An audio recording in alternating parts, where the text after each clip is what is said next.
Yo guys, what's up? Christopher Lopez here with Jersey Beast TV, and in tonight's video, before I leave the gym, I got a message from a guy named Patrick, or a comment on one of my previous videos, and I wanted to make sure that I got this to him before I left, because it's probably easier for me to spit all this stuff out than it is to sit and type a huge long comment. So Patrick, these are the answers to your questions. Hopefully this helps you out. I don't know if it will, but we're going to give it a shot, all right? So first things first, the first question he asked me what I thought of ab vacuums. Ab vacuums, I think they're great. I don't typically do them, mainly because I'm going to be honest, I forgot that they even exist. They are not a very popular ab exercise, but they're an awesome ab exercise. So I'll probably have to wind up putting them back in, so thank you for reminding me about them. But I did used to do them years and years and years ago. What I did find is when you do ab vacuums and any type of contraction exercise that really contracts those muscles hard, or a static contraction or a static hold, or any of these exercises that really contracts those muscles, you have a higher increase and a better quality of muscle density. So that's why when you said in your comment that you're really tightening things up, that's why it works. You're contracting those ab muscles as hard as possible, and it's really increasing the quality of that muscle density. So if they're working, man, keep doing it, absolutely. So, and that's how any of these high volume or these high contraction training programs work. That's why guys think they're getting bigger, is because the muscle density increases. You're doing more muscle damage, or more damage to your muscle fibers, which in turn induces growth, and also, it really helps with density. I mean, I don't know if there's a scientific reason for this, but in my own experience, when I do high density work and high contraction work and high volume sets, muscle density really jumps. So if they're working for you, man, keep doing them. I totally agree that you should be doing them. And I'll probably have to start putting them in my own program again. So thank you for that. The second exercise he asked me, God, it's late. The second question he asked me is if I have any recommendations for cheap sources of protein. All right. Now let me start off by saying this: there are a lot of cheap sources of protein out there, but you have to make sure that you know that when you're buying a cheap source of protein, usually the preparation increases. So for example, if you're buying a protein shake from a vitamin store, or maybe the shake bar, if your gym has one where they make shakes behind the counter and they give it to you, you're going to pay an astronomical price for these things because you're paying for convenience. So make sure when you're buying cheap sources of protein, you realize that it takes a little bit of prep work. It's well worth it, because a lot of times these cheaper sources are whole foods, which is what you want if you're looking to get lean or to build muscle, right? You don't want to drink too many shakes. I mean, shakes are good, but the basis of your calories should be coming from whole sources, animal proteins, dairy, things like that. So a few sources of cheap protein we're going to go over. I know you said you're in Sweden, so I don't know if you have some of these things. I don't know. But here in the States, we're going to go over what I use for cheap protein. Hopefully this helps you out. First thing is eggs. Whole eggs, obviously you have them there, right?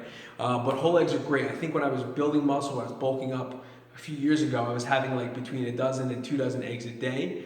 And they are a great source of inexpensive protein. You can usually go to the grocery store or the local farmer's market and get a dozen or a couple dozen pretty cheap. And you can pop them like candy. The only thing is you got to make sure you prepare them. So hard-boiled eggs are the way to go in my eyes, because they're easy to eat throughout the day. You can pack them in a cooler, pop them throughout the day. And I think every egg is like 70 or 80 calories. So 6 grams of that is protein. The rest is fat, healthy fat. And you're really boosting your calorie intake over the course of the day if you're eating them throughout the day, right? So if you have 80 calories and you pop 6 eggs, that's 480 calories extra in addition to your normal meal. So it's pretty awesome. It's an easy way to get really quick protein in you without really having to take a break from work or whatever. All right, the second source of cheap protein is whole milk. Now this is not whole milk you buy at the supermarket or the grocery store. This is milk that you would get, if you can, you would get from a local farmer, a local farm or a dairy farm. Now it's illegal to have here in New Jersey for whatever reason. I can't buy it here in New Jersey. So I have to actually jump the border to Pennsylvania to get it, but it's well worth it. The reason being is because milk right from the cow, whole raw milk, contains a lot of enzymes that are gone in a lot of the pasteurized milk that you may buy from the grocery store. And the funny thing is with whole milk is that I'm lactose intolerant. I can't eat a lot of ice cream or a lot of cheese or a lot of milk. But when I eat or when I drink raw milk, because of those enzymes, it helps my body digest it, process it properly. So I think raw milk is awesome. Again, it's a great source of protein, great source of healthy fat, and it tastes pretty damn good too. So if you can get your hands on raw milk, it should last you about a week. You got to drink it within that week though. I think like 7 days is the cutoff. So you got to make sure you down that stuff throughout the week. So drink a little bit each day. But raw milk is awesome. The third source that I think is great is canned chicken. Now everybody knows about canned tuna. Canned chicken is kind of a hidden secret that I'm sharing with you now. But canned chicken tastes way better than canned tuna. I know we've all survived on canned tuna for some point in our lives when we were looking to make gains and get big, get ripped or whatever. But there's only so much canned tuna that you can eat before you want to jump off a bridge.